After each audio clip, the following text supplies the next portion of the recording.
Hola, mucho gusto. Mi nombre es Carlos Osuna Samelman. Soy el director senior de desarrollo de nuevos negocios para Count Internacional. Y hoy día tengo el agrado de poder compartir con ustedes y conversar un poco sobre cómo nosotros ayudamos a los comercios a crecer, ¿verdad?, en términos de aprobaciones, decirle chao al fraude, evitar el fraude, ¿verdad?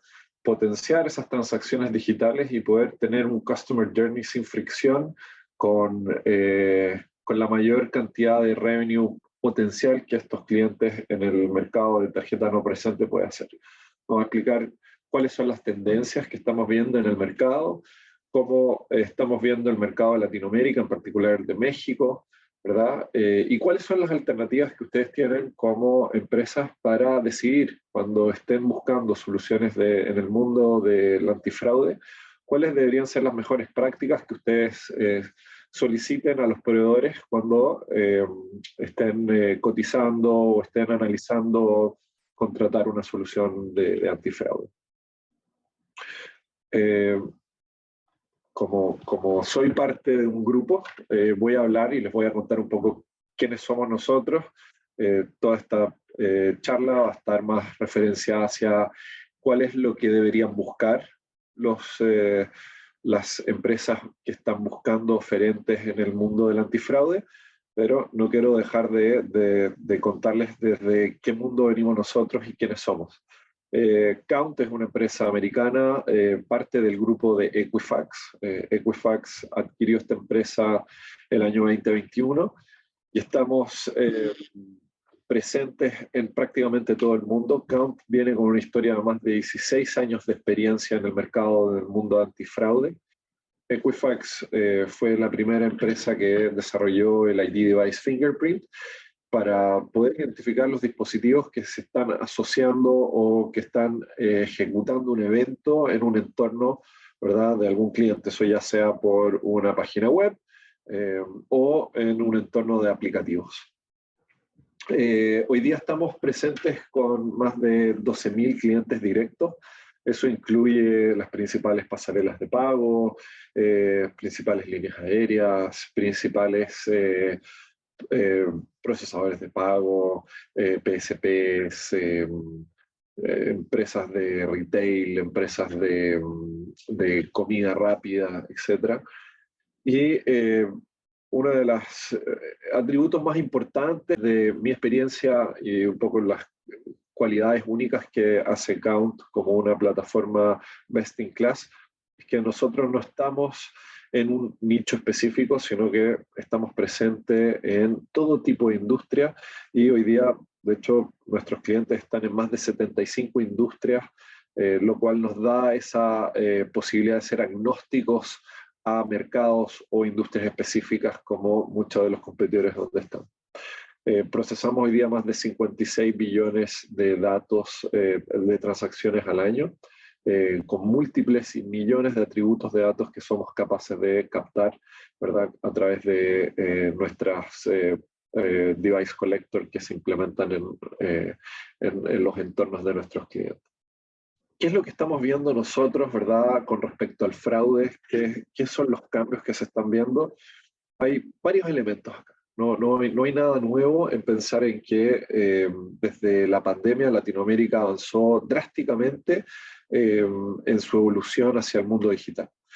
Pasamos de ser un mercado que era muy físico a ser digital, ¿verdad? En el momento que se cerraron las tiendas, se cerraron los accesos a los malls, ¿verdad? Y la gente tuvo que emigrar hacia soluciones, ¿verdad?, de pagos digitales.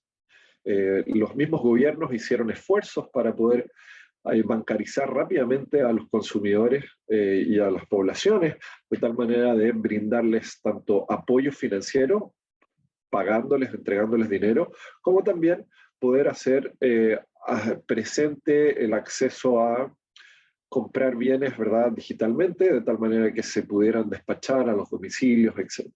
Ese fue un cambio drástico.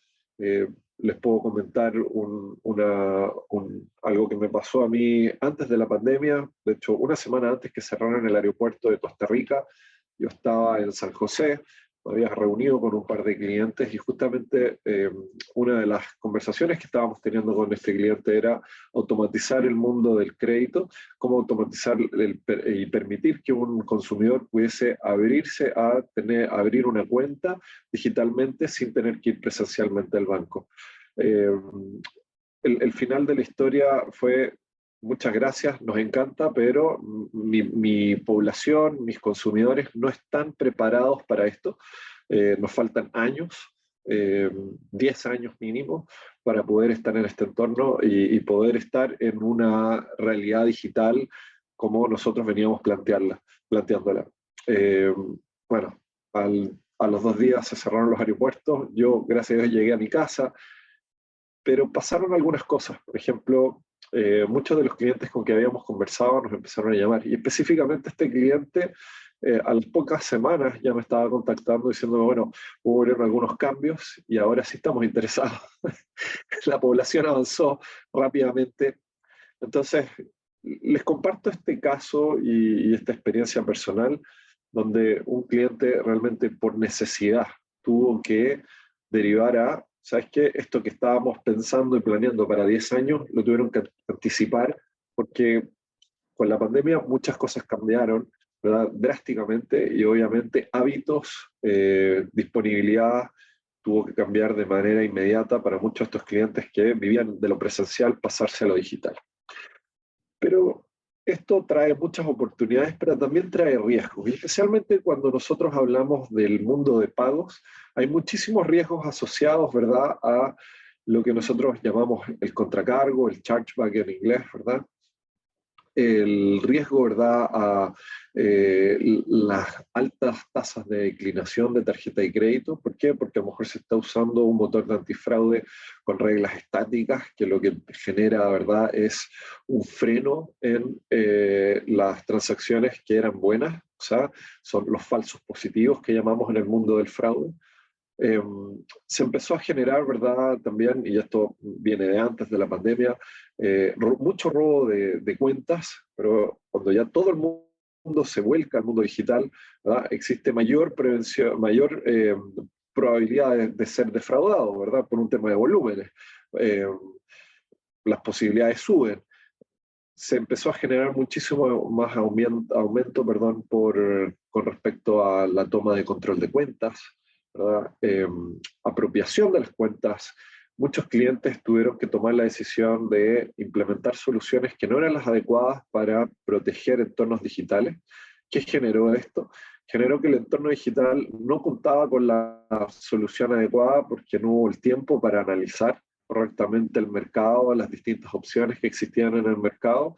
Se implementó una y finalmente tuvieron ataques donde perdieron, ¿verdad?, información, donde le generaron phishing a sus clientes, les robaron los datos, entraron a sus cuentas, vaciaron sus cuentas, etc.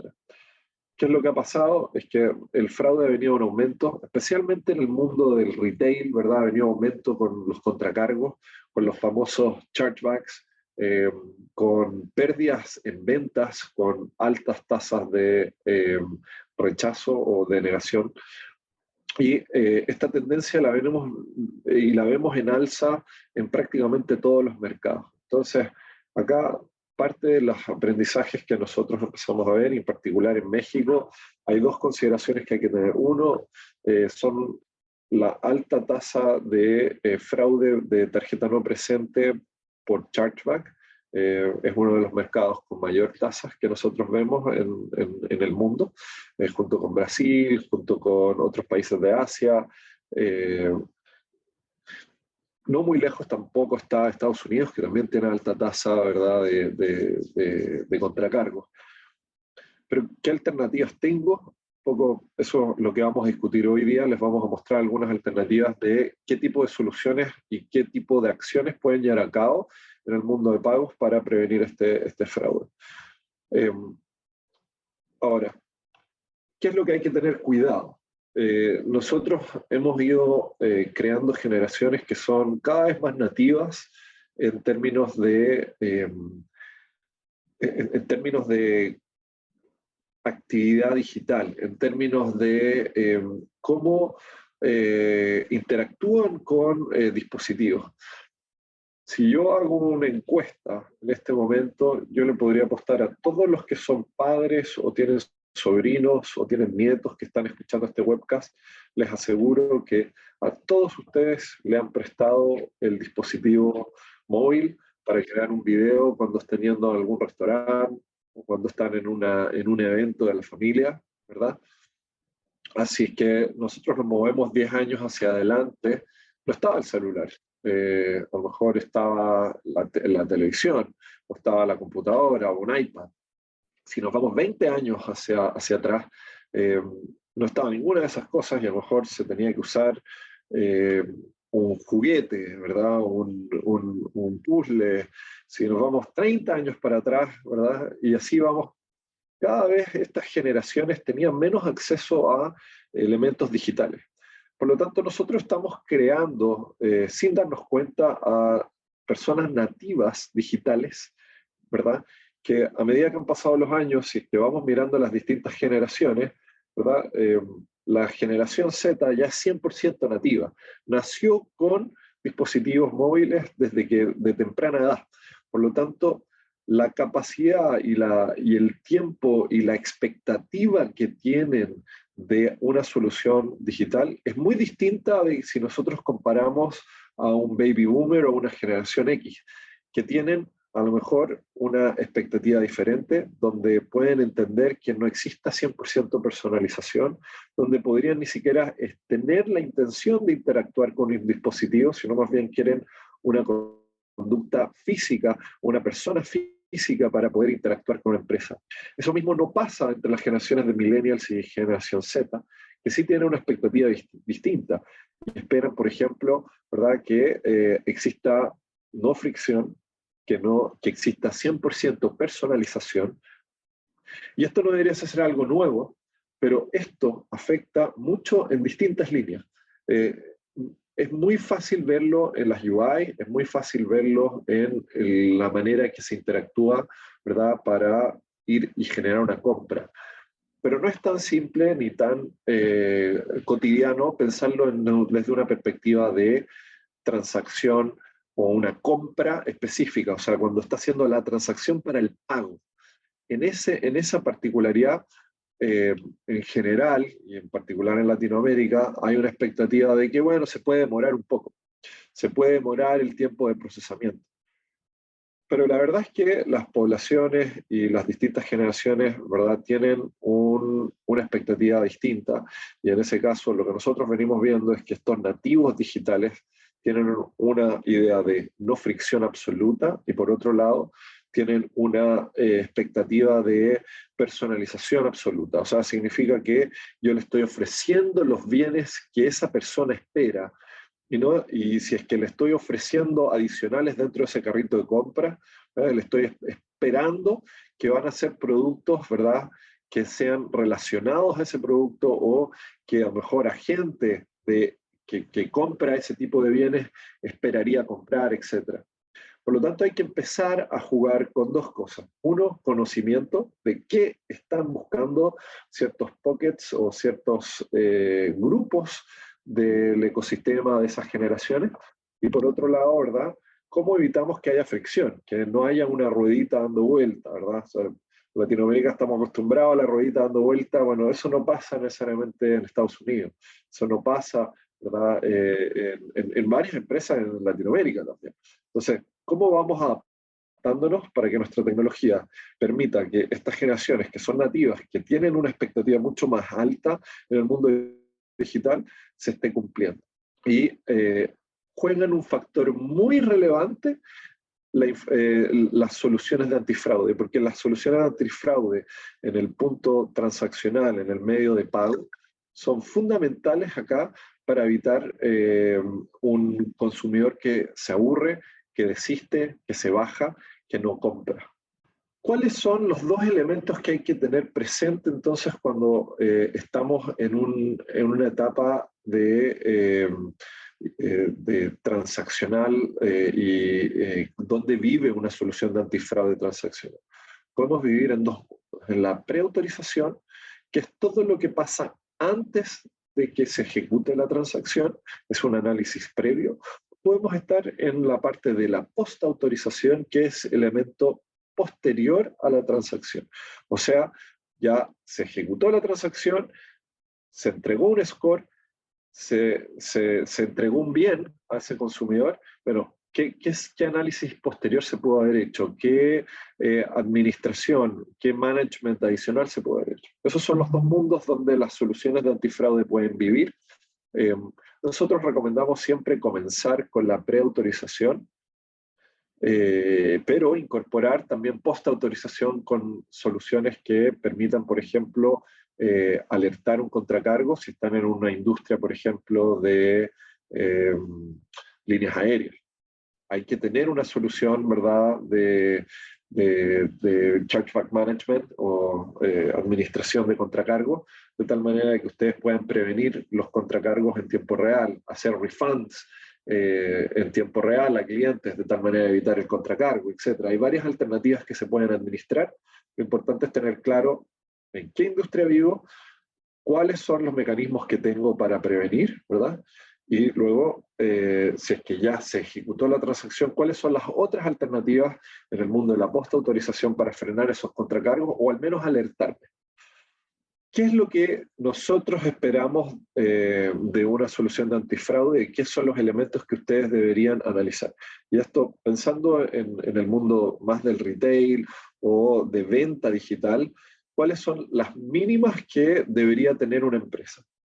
Obviamente, la clásica es contar con las soluciones en el mundo de los pagos, ¿verdad? Fraude de pagos es fundamental, hay que tener una solución en ese punto porque ahí es donde está el dolor, tanto en creación de revenue, ingresos, como también en el potencial fraude que le podría caer al cliente, ¿verdad? Por ejemplo, que sean falsos positivos, o sea, fraudulentos, pero que parecieran ser fraudulentos porque en realidad eran buenos consumidores que la solución no fue capaz de identificarlos como buenos clientes y los asoció a defraudadores y por ende se perdió el revenue de esa empresa. Entonces, primer elemento clave que hay que tener identificado son fraude de pagos y solución de antifraude en el mundo de pagos. Si ustedes transaccionan con tarjeta no presente, tienen que tener una solución de antifraude. Si trabajan con una solución, con una adquirencia, con un PSP, soliciten que les activen la solución de antifraude, pueden estar o reduciendo el fraude de contracargos o incrementando sus ventas si lo utilizaran. El otro elemento fundamental es creación de cuentas. ¿Cómo están protegiendo sus cuentas? ¿Están ejecutando, ¿verdad?, un control sobre los dispositivos que se están asociando? ¿Qué soluciones están ocupando para identificar los dispositivos, para hacer un scoring sobre ese email que se está asociando a esa creación de cuentas? ¿Verdad? Ubicación, ¿dónde están ubicados esos dispositivos? ¿Dónde está, verdad, elementos de VPN o proxy que están utilizando esos consumidores? ¿Estoy considerándolos dentro de mi score para crear un cliente digital? ¿Sí o no? Son preguntas que se deberían hacer si es que están en ese mundo digital. Proteger la cuenta, si es que tienen un espacio donde hay un login.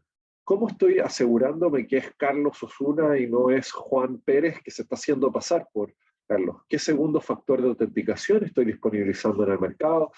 Perdón, a mis clientes para evitar, ¿verdad?, que estén tomándole control a cuentas. Y luego los últimos dos puntos son administrar los contracargos. ¿Qué soluciones tengo para administración de contracargos?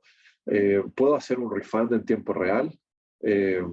¿Tengo soluciones terceras como Verify y Etoca integradas para poder hacer ya sea un refund o para poder hacer una alerta porque sé que viene un contracargo? Entonces puedo a lo mejor dejar sin efecto un ticket, si es que estoy en el mundo de líneas aéreas o de travel agencies. Y finalmente, data. ¿Cómo ocupo esos datos que son del cliente para poder crear nuevos scores, modelos, analizar transacciones, etcétera? Esas son parte de las cosas mínimas que debería hacer una empresa que trabaja con un motor de antifraude. Estas son las áreas mínimas donde ustedes podrían dar y utilizar, ¿verdad?, un motor de antifraude para prevenir y mantener protegido su entorno. ¿Cómo funciona la mayoría de las soluciones de antifraude?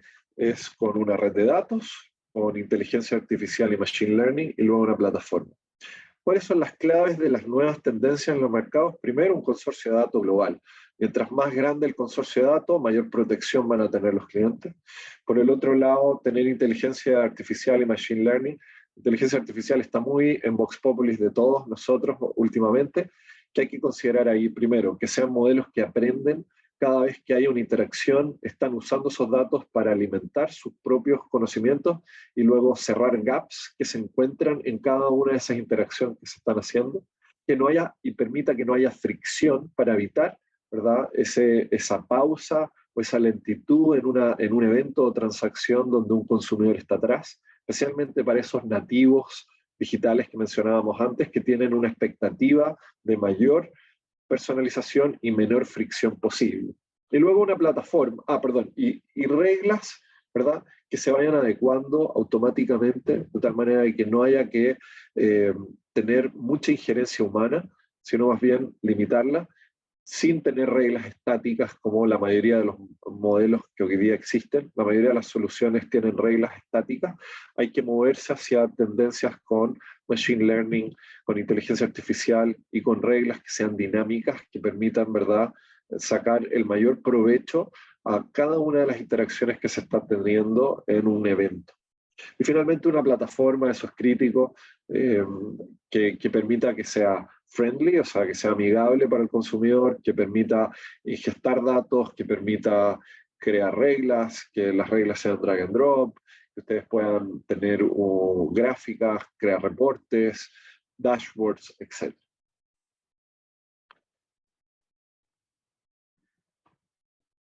Cuando hablamos de fraude y cuando hablamos de soluciones de antifraude, hay que tener ciertos elementos claves para poder combinar atributos de datos y entregar una señal, ¿verdad?, lo más fidedigna posible que permita que no haya un revenue gap.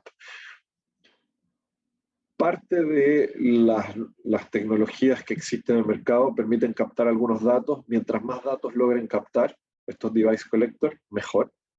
¿Qué es clave que ustedes tengan presente? Es tener, primero, que se segmente por distintos grupos. Ideal que haya grupos de data digital, o sea, el dispositivo, el email, el IP, de ubicación, todos los datos geográficos, dónde está haciéndose esa transacción, dónde está georreferenciado ese dispositivo, de tal manera que yo pueda analizar y decir, estás comprando un producto en México, pero está sucediendo la transacción en China. ¿Por qué pasa eso? ¿Es algo normal? ¿Es algo que lo voy a aceptar o no? Tener los elementos para poder analizarlo y después tener una respuesta con un análisis exhaustivo de por qué debería sí aceptarla y por qué no. Medios de pago, todo tipo de medios de pago. Mientras más amplia sea la plataforma de antifraude, lo mejor posible. Y finalmente, datos únicos que el cliente les pueda entregar. Muchas veces el cliente va a entregar datos únicos para que ustedes puedan integrar datos, ¿verdad? Y puedan crear reglas dentro de la solución de antifraude de tal manera de proteger el ambiente. Eso es fundamental. Hay muchas soluciones que no cuentan con eso. Eh, no sugiero avanzar con una plataforma que no cuente con datos únicos que entregue el mismo cliente que está solicitando la plataforma antifraude. Tener un score que sea de 2 capas es lo último en tendencias. Tener una solución que tenga un modelo supervisado y no supervisado es lo último en tendencias. ¿Y por qué? Porque los modelos supervisados, como cualquier modelo estadístico regresivo, requiere tiempo para procesar, por lo tanto hay tiempo y datos que requieren. Eso significa que hay alrededor de 60 días para que el score empiece a calibrarse, versus un modelo no supervisado, que permite asociar datos regresivamente, vincularlos, y a mayor vinculación de datos, mayor probabilidad de fraude. Todo esto combinado que entrega un score es parte de las buenas prácticas que nosotros estamos viendo en los mercados. Contar con soluciones que incluyan fricción adaptativa es otro de los elementos y cualidades que muchos clientes están buscando. Que sea disponible y a selección del cliente también es fundamental. Por lo tanto, a mayor fricción, mayor protección, pero con una vista desde el lado del cliente que decide quién es el que lo otorga, ¿no?